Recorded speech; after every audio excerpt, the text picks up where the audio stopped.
Hi all, welcome to the next version of Amnic Cast. Today we have Manoj Kumar, who heads information security at Shiprocket. But before we welcome him, I just want to let everybody know that our panelists will be sharing their personal opinions, knowledge, and expertise in their respective field. And these are their own views, and they do not represent the official positions or policies or endorsements of their own companies. And all the discussion is intended to reflect their individual experiences and insights. With that, welcome Manoj. So why don't you introduce yourself in terms of your own journey in the field of security? Sure. So first of all, thank you so much, Satya and the entire Amnic team for giving me this opportunity. I'm really privileged to share my thoughts. And again, as highlighted by Satya, these views are my own personal based on my experience, and I'm not representing any organization. So quickly about me, I bring in close to about a decade of experience, all into cybersecurity. In terms of my education, I have done my engineering in electronics and telecommunication, followed by my master's in information security. In terms of my experience, I started from SOC as an analyst, where I started looking into day-to-day alerts, looking into the traffic, monitoring, and trying to identify any uh, threats. Followed by consulting, I joined from there. I joined PwC, where I was kind of I got a wider experience of whole cybersecurity beyond just SOC, beyond just tools and technologies, got the understanding of risk and compliance, vulnerability management, so on and so forth. And then I worked with Microsoft, where I was responsible for the data security of Microsoft internal, as well as I was working closely with the product team to kind of build the data protection capabilities in Azure. To then I again move back to consulting. I mean, there's a trend that you guys can see: industry consulting, and back to industry. Yeah. So fast forward, KPMG 3 years. I was leading the cyber transformation practice, wherein we were responsible for providing advisories to our customer on identifying the right solution towards SOC, security operations, security automation, SOC automation, DLP, data classification, etc. And then last 2 years, almost 2 years with Shiprocket, managing the entire security end to end that cuts across cloud security, data security, network security, endpoint security, risk and compliance, and privacy. So yeah, that's all about me. Thanks, Manoj. I think it's amazing stuff in terms of I know we have been talking quite a bit in terms of how you have been able to see the on-prem from the industry, then being a consultant and making how people move from on-prem to cloud, and then now being part of cloud itself, right? Let's start with the process, right? Since you have been in terms of consulting as well as what is the process of actually setting up security and resilience at scale, right? Sure. So, see, the way I see things, security and resilience, while they go hand in hand, but the both has a very thin line difference. I mean, while resilience talk more about availability, service uptime, backup, disaster recovery, etc., etc., security talks more about having a more robust, secure environment. Of course, I mean the availability part cuts across security as well, but these two needs to be looked from two different lenses. The reason why I want to caveat these two into two different sections, because security should always be looked from a risk perspective. First, we should identify the risk, and then we should have controls to protect those risks. Wherein resilience should more be around the availability of my services. In that, first I need to understand my critical services, understand the underlying infrastructure, and ensuring that not just the infrastructure, but also my apps are at scale so that my system is resilient, right? So that's the reason security and resiliency should be looked from two different lenses. Now, how to define a very robust, secure, and resilient environment needs, first of all, a very strategic approach, because these things cannot be changed over time. We first need to plan, we first need to identify our risk, then we need to understand what are the low hanging fruits, what is something that I can do in 3, 6, 9 months, and what can wait from my risk appetite perspective, right? So that is the thing. And then once we have that, then all of these things needs to be stitched with a very robust policies and procedure, because just having a tool might not suffice. We also need to have the guiding principles, which is policy and procedure document, which should tell people that how you have to operate. And especially in security, incident response is very very important, because I have seen many organizations, they only talk about security till they get breached. I have seen a very few organizations who say that we also want to kind of comprehend that in case of breach, how we are going to act upon it, the typical IR drill, right? Because that's when the actual effectiveness of your entire security collaboration comes into picture. When everything is going good, everything is going good. The real value of how prepared you are is when you do a IR drill, when you do a drill to understand in case of any breach how we are going to act. So a very close coordination is required. Also, in terms of security, we need to define a couple of base pillars which never changes. For example, access control, that should always be based on least privilege, need to know basis, right? And then there has to be a lens of periodic review, etc., etc. Data security, which talks about encryption, not encryption only at data at rest, also at data in transit, etc., etc. So encryption plays the second role. And the third part is having a very secure network. Again, that's where when you ask me on-prem to cloud, because network is something that has changed significantly. The way it worked, it used to be in an on-prem setup to an on-cloud setup. I'll be happy to double click, but yeah, to summarize, as of now, security and resilience should be looked from a different lenses. Security should be driven by risk-based approach. Resiliency should be looked from availability and criticality of application perspective. And then double clicking on that, from security, access management, data security, having a secure network and secure ecosystem comes into picture. And on the resilience part, identifying what is my critical application and ensuring how soon can we bounce back in case of any disaster. Similarly, on the security side, how soon can we bounce back in case of any incident? So IR drill comes into picture. So that's at a high level I want to summarize about it. Awesome. And let's double click on your on-prem set of stuff, right? Now, security at on-prem, right? How do you look through this lens in terms of when people are at on-prem? How do they manage it? And what are the tools and technologies that you use to actually manage that part? Sure. So see, the first and the most important difference between on-prem and cloud is in on-prem, everything is there physically under our control. It's very easy for me to create an intranet ecosystem, applications which needs to be accessed only by the corporate environment. I can set up an intranet, things will be exposed to that. Beyond my perimeter, nothing goes out. So I can draw my own parameter. I can only limit things which can be exposed to internet on my choice based on business requirement. Wherein in cloud, everything is by default on cloud. You need to start limiting it. Coming to the security architecture of on-prem versus on cloud, if you see during on-prem days, starting from endpoint till your perimeter gateway, we used to have antivirus, which is now EDR. Then we used to have HIPS. So basically, a lot of solution at endpoint sitting. Then there will be a proxy, basically a core switch where my entire on-prem internal traffic will kind of converge to, followed by my web security, web defense gateway, then my email gateway, then my IPS, sandboxing, and firewall. So it was easier for me to configure n number of solutions inline or in proxy mode, depending on my choice, because I am controlling my entire traffic flow.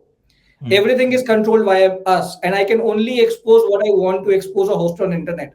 Wherein now, if you see in cloud days, organizations who are cloud native, what they have endpoints, largely operating from a collab center or a kind of incubation center, which is directly exposed to internet. And the next layer they have is their cloud service provider over the internet. So I cannot have a IPS, I cannot have a proxy server, right? So all these are not possible. So the only way to control things is either on your endpoints or within your cloud environment, going through the internet. So that's the major difference, and that is what has redefined the strategy or the architecture, the security architecture from on-prem to cloud days. And that is where, if you see, solutions these days are mostly either endpoint heavy. I mean, you talk about EDR, you talk about XDR, you talk about SASE, you talk about VPNs of the world. And most of these, even sandboxing solutions, are now at the endpoint level. Similarly, at a host level, you have CSPM, you have CWPP, you have EDR for cloud, you have XDR for cloud, you have identity and access management, etc., etc. So the entire middle layer, if I can draw a picture, the entire middle layer of traffic converging to a proxy, then my web gateway, my email gateway, my anti-APT, my IPS, all thing has vanished because of the cloud adoption. So that's at a high level the difference. And can you also touch upon the data security part of it? In your lens, you talked about the endpoint, then the data part of it, right? How does that actually change? Of course. So on a similar lines, within an on-prem setup, I can have majority of my data flow internally via my internal IPs, and I can control it as much as I can because everything is self-hosted, self-managed.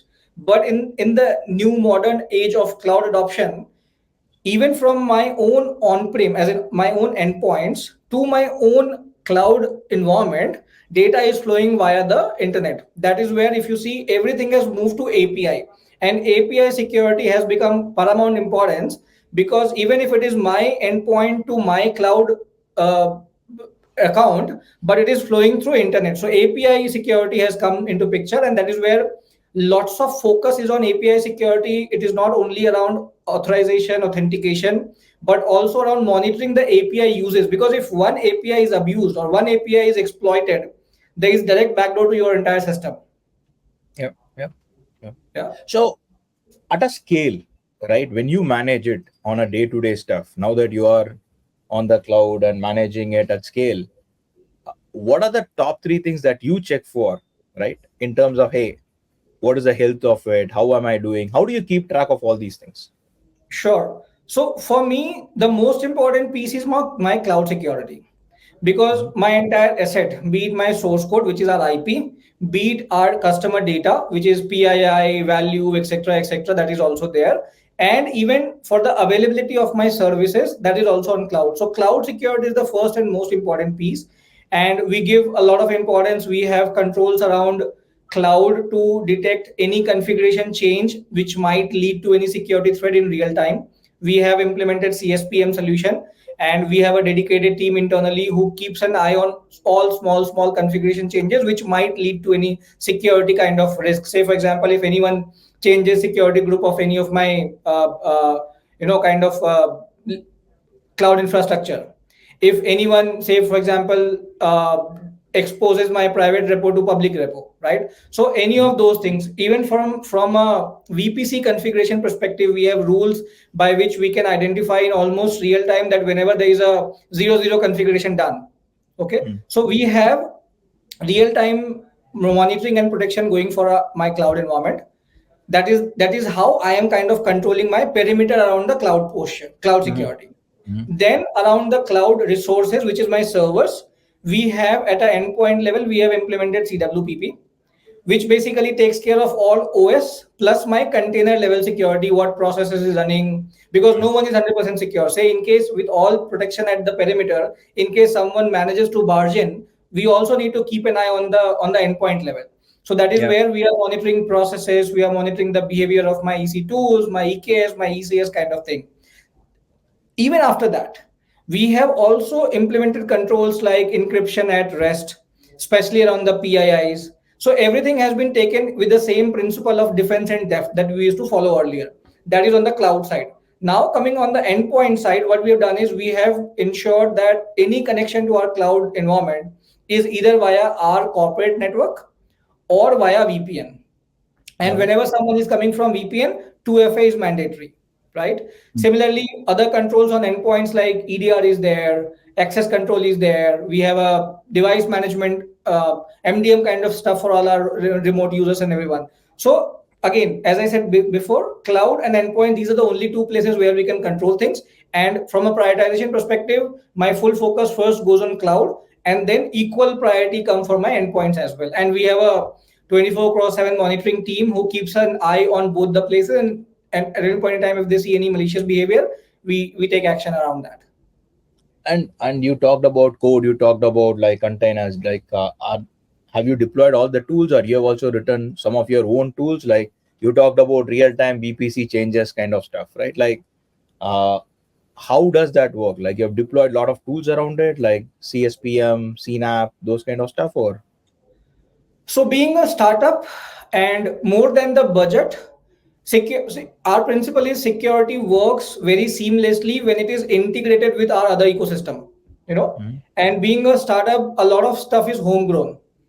Even if I Right. want to have 100% enterprise or a COTS product, that might need a lot of customization. So what we have done is we have first tested the hypothesis using all possible open sources. Once we felt that open source use case works, although in a limited capacity, but our hypothesis holds true, And if we find that there is available enterprise grade solution which can integrate with our use case and give us what we want to do, we have deployed enterprise solution. For Got places where we feel that we are too tailor made and even the enterprise solution need a lot of kind of rebuilding it, that's where we are either rebuilding the open source solution or one or two utilities are even home developed as well. So it's a hybrid environment. We have a mix of enterprise plus open source plus a very few targeted use case which we have built inbuilt as well, in house as well. Got it. Got it. Now, let's say if I'm a greenfield startup, or maybe I'm just moving to cloud for the first time, where I have a very small footprint. How do you get advice in terms of how you set up security? Because again, like, you don't have unlimited resources to go and buy all these things, right? Satya, sorry, there was some network glitch.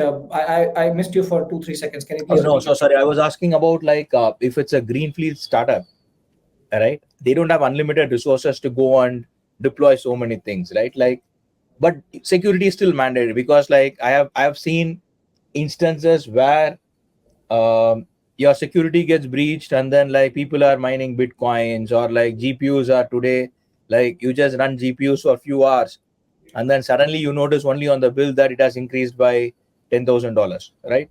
So, but again, some of the questions that they come and ask me is like, what can I do? All right. And the common form of stuff leaking is like, somewhere somebody, everything else in the public, somewhere you leaked your key and it gets hit, right? Right. So as a startup, what would you advise in terms of securing their perimeter, right, with the limited resources? Sure. So, I mean, the philosophy that we follow, and I kind of keep talking about this in all possible forums where I get the opportunity. Security needs investment. We all know that, but before investment, security needs a mindset. You know, Mhm. and for any company, be it a 10 people startup to even an enterprise, we first need to think that okay, let's accept that we need to give importance to security and we should have guardrails around that. You know, once we have that acceptance, once we have that realization that yes, we need to be secure or we need to have controls to ensure data or cyber security or information security, that's when it starts. You know, once the mindset is there, say if it's a startup or a greenfield organization, we can start with giving shared responsibilities around the existing team. Say, for example, to my DevOps, I can tell them that why don't you see 1, 2, 3 risk from cloud perspective, and why don't you take a joint ownership of DevOps plus DevSecOps. Similarly, for application developers, when they are framing or when they are drafting the QA questions, why can't they write some test cases around security as well?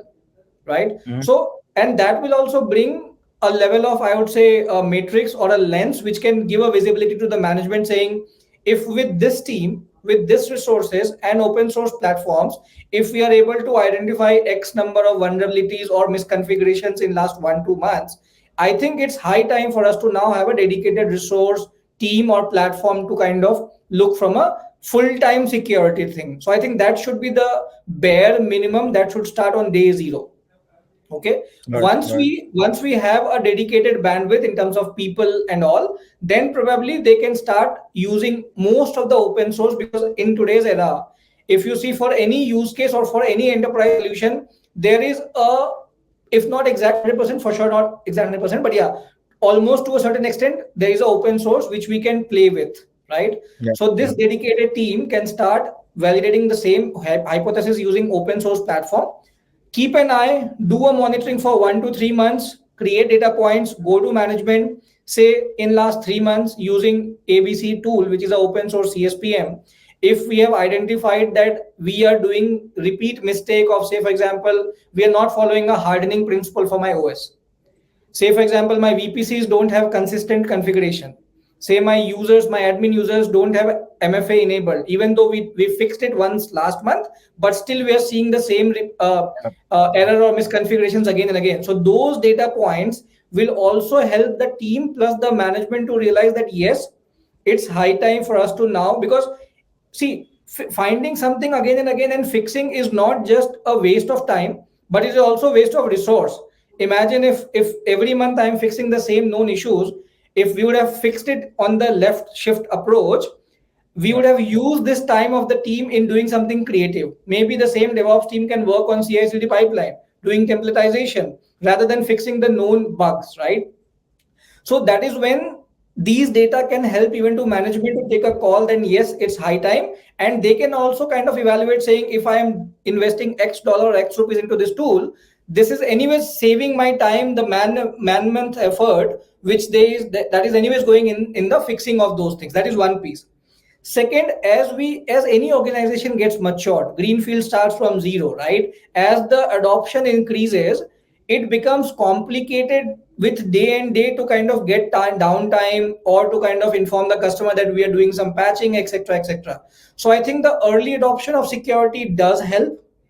The early adoption of doing things right at the first help, because that will give a trust to even the customer. If I'm using a new chat platform and which is kind of buggy, I am seeing every week there is some patch coming up, I'll say I don't want to use this anymore, this is anyways a very headache.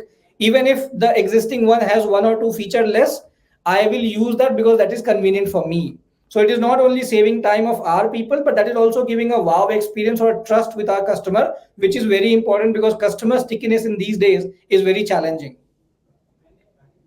Got it. And let's say if you are moving into security aspect of a company to scaled up, right? What are the things that they need to have to make sure that their entire infrastructure and the information security is actually safeguarded? Sure. So I think on the similar lines, like I said, people within the tech team needs to start co-owning security. In the similar fashion, every single person in the organization should understand that security is everyone's responsibility. Once that mindset comes in, the reluctance towards accepting any changes due to security reduces, the friction reduces, and the adoption of security controls increases. Because in any organization, especially startups and greenfield, getting people alignment or the cultural shift is the first and the foremost important, because they were used to of working in a very free environment, right? When they start organically, they start with a very few people. There is hardly any security controls, everything directly exposed to internet. From that culture to start accepting that everything now needs approval, your access has been kind of curtailed down on need to know basis, certain sites have been blocked. So more than the more than the more than hitting the capability of productivity, it hits the cultural adoption of people. So I think that should be the first thing. Second, in startups or digital native companies, they don't have bigger teams like enterprise company that I have 10 people only for managing my identity access management.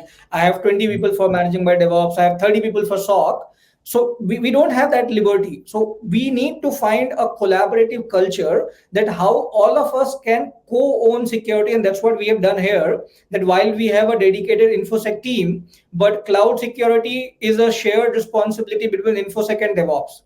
Similarly, Mhm. IT security is a shared responsibility between InfoSec and IT. Similarly, Mhm. application security, application change management, development, secure development lifecycle, and all is a shared responsibility between InfoSec and my dev team. So a collaborative culture helps, because with the limited resource, then you can do more. And Mhm. then the second thing is the shift left approach. Let's identify how we can do things right at the first time, because startups or greenfields are in a very fast innovation path. They need to be very quick in terms of releasing new features, new functionality, so that the customer adoption keeps on happening. Otherwise, there are so many competition in world, making headroom into customer base becomes very, very difficult. So a shift left approach helps A, solving our time, B, giving a wow experience to our customer as well. And the third piece is, let's try to automate as much as possible, because that even dovetail from for the previous point. With limited people, limited resource, we cannot do everything with our own hands. We need to automate whatever is the low hanging fruit which can be automated. So these are the three key things I want to suggest to any of the organization which is either emerging or a greenfield or a startup. Got it. I think you nicely put saying that it's you collaborate, then InfoSec collaborates with DevOps, it collaborates with Dev, it collaborates with other teams, right? How do you build that culture? Because collaborating, like I'm a developer, right? And how do you make sure that as a developer you still own that part, and what is your secret sauce in terms of making sure that infosec is able to work with an IT team and a development team and a QA team and a DevOps team, right? Because you are pretty much interfacing with everybody at that point in time, right? Yeah. So the simple mantra here is be give human touch. You know, instead of sounding like I'm a blocker or I am someone who is here to make your life difficult, talk that how I am going to be an enabler. Just to give you example, and yeah, before getting into examples, the first thing is be human and give human touch, and the second thing is always have a management commitment, or maybe having things top down driven, so that even when people see that okay, even management is committed, your CXOs are committed, that anyways flows into the blood of people below. That is one piece. Coming on the human touch, which I actually want to double tap because that's more important, uh, is, say for example, if I am going to a developer and if I'll say in last scan I have identified 5 vulnerabilities, you have to fix it now. The first reaction is, oh my god, I need to do double work because they anyways have task in this sprint, and now this has come as a unplanned task which they were not ready with, right? But if I'll Yep. go and explain them the impact of those vulnerabilities, because if Mm. anything goes wrong, it is not only infosec, even the dev team is also equally responsible to fix it. Bringing it Yep. back to speed is also their responsibility. If we try to explain them in a much human way, that the impact of anything going wrong will be much much bigger in comparison to the effort that you will put now to fix these. That is one piece, right? So be their friends, explain them, put yourself into their shoes. There might be scenarios where you have to reprioritize your vulnerabilities. Say out of 5, you might need to have to agree saying okay, let's do 3, 2 can wait after 2 sprints. So show some empathy, put yourself into their shoes, make them believe that you are an enabler, you are not a roadblocker, you are not someone who is kind of just there to give them more work. Once you're able to manage that perspective, that thought process, I think things flows very smoothly. Second thing is, try to be try to participate in some of the challenges that they are trying to face. Say for example, if my IT is kind of struggling in terms of network segmentation or something else, try to sit with them and see that how you can brainstorm together. I might not be able to give a solution because I'm not a network expert, I'm not an IT expert, but if they will feel that okay, my infosec head is sitting with me, is trying to figure out a solution which is giving a pain to me, they will next time think that okay, this guy, if he or she is thinking about me, I also should show some empathy for this person. Mm. So the human touch plays a big role, and across my 10 years, be it in consulting, working with client, or being in industry, working with in-house team, the human touch has always helped me. Awesome. And what are top 3 things that comes to your mind in terms of people a developer or DevOps makes, that you feel you earlier talked about, like, okay, if they are making same thing, then the productivity goes down, right? Uh, on top of your head, what are the top 3 or 5 things that you see, like, hey, people always make this, and it's time to actually do something about it, right? Sure. So I think first of all, giving them a view or a perspective helps. Say for example, I'll go to my DevOps or any DevOps team. If I'll go and I'll say, in last 3 months, you have provisioned say 10 servers. Whenever we have run a VA scan of my infrastructure, we have seen that you're not following my hardening guidelines. Rather Mm. than tell them that okay, why don't you fix these 3, I try to double click and go one level down, saying if going forward you will create a golden image which has all the hardening standards done, next time whenever you create any new server, your effort or maybe your time going to fix these vulnerabilities will reduce. Once they understand the magic, once they understand the concept that what can help them, Mm. plays a Mm. key role. That is for DevOps. Similarly, for developers, if you see every developer is not same. I might code in a certain manner, you might code in a certain manner. I had a background in Java, now I have moved to Golang, my coding style is different, right? So similar thing I follow with my developers also. I take vulnerabilities on each of the application. I spend time in telling them that, okay, say for example, cross-site scripting, say for example, your DOM-based access control, So these kind of things, if I tell them that how you can actually fix these things, or how you can, one simple example, all developers these days now uses lots of packages, right? If they know how to check which package is secure, or dependencies of these packages are secure, they don't have any vulnerability. If they know the source of identifying secure package, they themselves will use that. Currently they don't do it because they themselves don't know, and that's okay. They don't know that which package to use, which package to not use, right? So I go and tell them that, okay, this is the tool which can tell you how to check a dependent packages, how to do a SBOM analysis, so that when you are doing a coding, if you spend 2 minutes time, you can identify which package, which version of package is the most secure, and they will use it. Because they will realize that, okay, this 2 minutes is going to save 2 sprint of mine in next couple of weeks time. Agreed. So that's for Agreed. my Yeah. application team. Similarly, for network team or my IT team, I follow the same thing in case they are, say, for example, struggling in rolling out the endpoint agents on, because, say, one particular week there are 20 people joining the company, and the IT team is very lean. They need to get ready with 20 different laptops with the same configuration, and they'll think that, okay, I need to do all these installation. So I go and sit with them and tell them that how you can use the existing tool to kind of push these patches from backend, so that in one single click all the installation will happen. Or probably how you can come up with a golden image which has all these installer pre-built. So once we tell them that, okay, this is the problem, forget about it, let's talk that what will help you, what is the solution which will help you going forward. I think that lens always helps.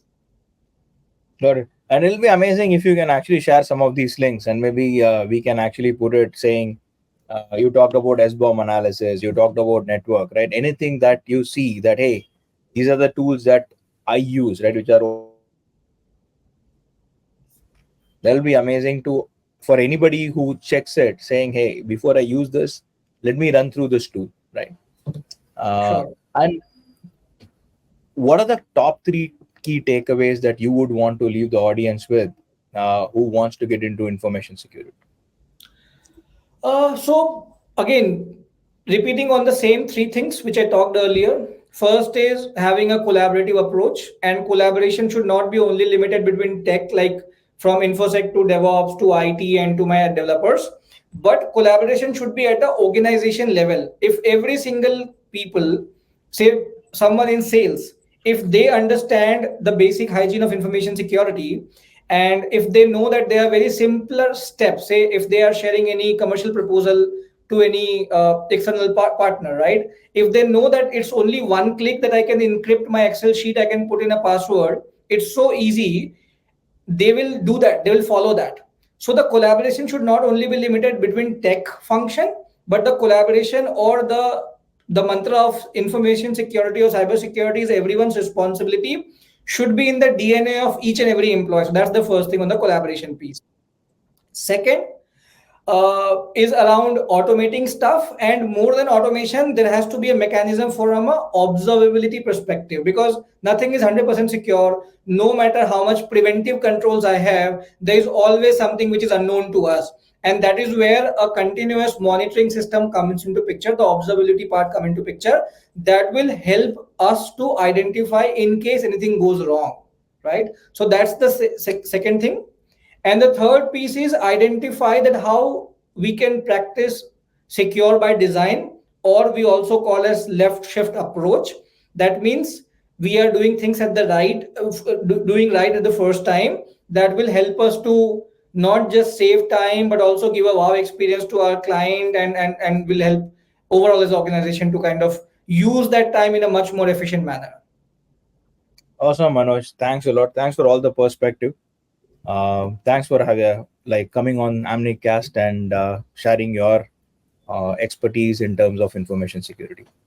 Sure. Thank you, Satya, and thank you, team. It was really a great pleasure talking to you and sharing my perspective. I could have shared some of the links like you mentioned, but somehow I don't have those handy. I'll definitely try to drop in those links as part of this post when you will socialize this podcast link on social media, and I'm sure people who are attending this, they would have at least learned something or taking away something which will help them into their day-to-day operations work. Yeah. Thank you, Yeah. everyone. Thanks, Manoj. Thank you.